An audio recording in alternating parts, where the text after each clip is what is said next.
నాయకులంతా నాయకులు కారు, క్రాంతిదర్శి అయిన వారే నాయకులు. ప్రజల కోసం బ్రతికేవారే నాయకులు. భవిష్యత్తును దర్శించే చూపు లేకపోతే రేపటి ప్రజాస్వామ్యం మిగలదు. ఎవరి కుర్చీలను వాళ్లు చూసుకోవడం కాదు నాయకత్వం అంటే. ప్రజల కోసం పార్టీలను పక్కన పెట్టిన వాడే నిజమైన నాయకుడు. అతడే మల్రెడ్డి రామ్రెడ్డి.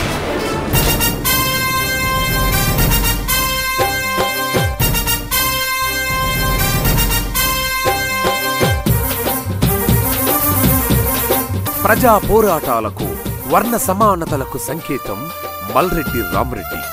సమాజంలో ప్రజలందరికీ జవాబుదారీగా ఉండటమే అతని జీవలక్షణం. నమ్ముకున్న వాళ్ల కోసం జన సమూహంలో ప్రవాహంలా సాగిపోతాడు. ప్రజల కష్టాలను ఆవాహనం చేసుకుంటాడు.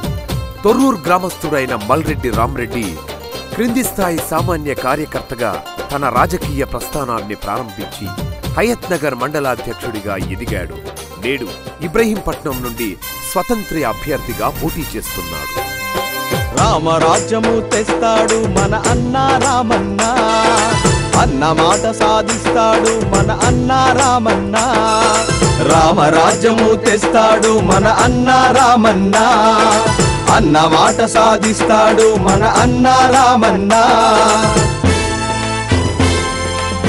తన అన్నగారైన మాజీ శాసనసభ్యులు శ్రీ మల్రెడ్డి రంగారెడ్డి గారి ఆశీస్సులతో హయత్ నగర్ మండలంలోని అన్ని గ్రామ పంచాయతీ పరిధిలో సిమెంట్ రోడ్లు, అండర్ గ్రౌండ్ డ్రైనేజ్ నిర్మాణం, కృష్ణా మంచినీటి సౌకర్యం, కార్పొరేట్ తరహాలో ప్రభుత్వ పాఠశాలల నిర్మాణం, ఆధునిక హంగులతో గ్రామ పంచాయతీ భవనాల నిర్మాణం, ఆన్లైన్ వ్యవస్థ, అత్యాధునిక సౌకర్యాలు, వివిధ కుల సంఘాలకు కమ్యూనిటీ హాళ్లు, విద్యుత్ సౌకర్యంతో మండలంలోని అన్ని గ్రామాలను పూర్తిస్థాయి అభివృద్ధి పరిచినాడు.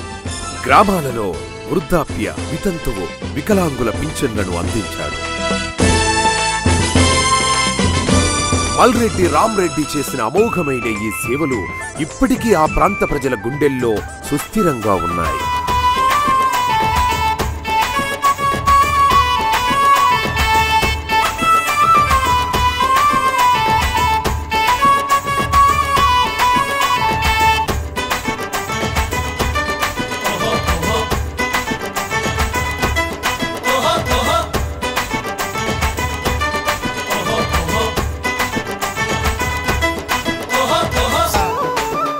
అతను చేసిన అభివృద్ధి తప్ప ఈ 5 ఏండ్ల రాక్షస పాలనలో జరిగిన అభివృద్ధి శూన్యం.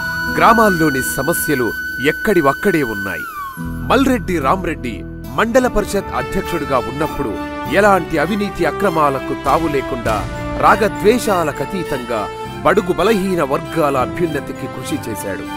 27 గ్రామాలున్న హయత్ నగర్ మండలాన్ని ఆదర్శ మండలంగా తీర్చిదిద్దాడు. మండలంలోని 22 గ్రామ పంచాయతీలకు ప్రతిష్టాత్మకమైన రాష్ట్రపతి పురస్కారం రావడానికి కారణమయ్యాడు మల్రెడ్డి రామ్రెడ్డి.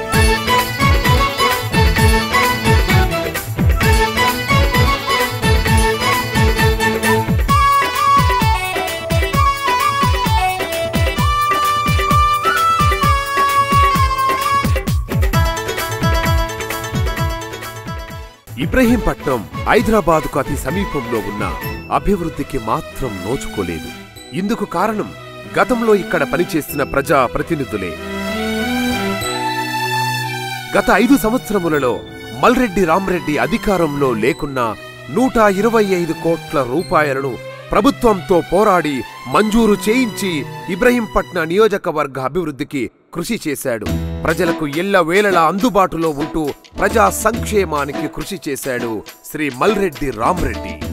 స్వార్థ రాజకీయాల కోసం కొంతమంది వ్యక్తులు మల్రెడ్డి సోదరులు ఎమ్మెల్యేగా అవలీలగా గెలిచే సీటును అతనికి రాకుండా కుట్ర పన్నారు. ప్రజల కోసం నిత్యం పరితపించడమే ఆయన చేసిన పాపమా?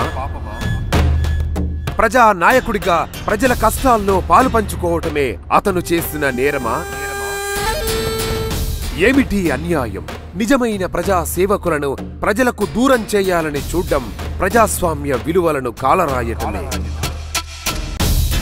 అయినా ప్రజలంతా మల్రెడ్డి సోదరులతో ఉన్నాక ఇక ఏ పార్టీతో ఏం పని? అందుకే ఇబ్రహీంపట్నం ప్రజల కోరిక మేరకు స్వతంత్ర అభ్యర్థిగా పోటీ చేస్తున్నారు. కొబ్బరికాయ గుర్తుకు ఓటు వేసి అత్యధిక మెజారిటీతో మల్రెడ్డి రామరెడ్డిని గెలిపించి ప్రత్యర్థుల కుట్రల్ని బద్దలు చేద్దాం. స్వతంత్ర అభ్యర్థి మల్రెడ్డి రామరెడ్డిని గెలిపిద్దాం. జై రామన్న, జై జై రామన్న. కొబ్బరికాయ గుర్తుకే ఓటేద్దాం. స్వతంత్ర అభ్యర్థి మల్రెడ్డి రామరెడ్డిని గెలిపిద్దాం. కొబ్బరికాయ గుర్తుకే ఓటేద్దాం. స్వతంత్ర అభ్యర్థి మల్రెడ్డి రామరెడ్డిని గెలిపిద్దాం. కొబ్బరికాయ గుర్తుకే ఓటేద్దాం. స్వతంత్ర అభ్యర్థి మల్రెడ్డి రామరెడ్డిని గెలిపిద్దాం.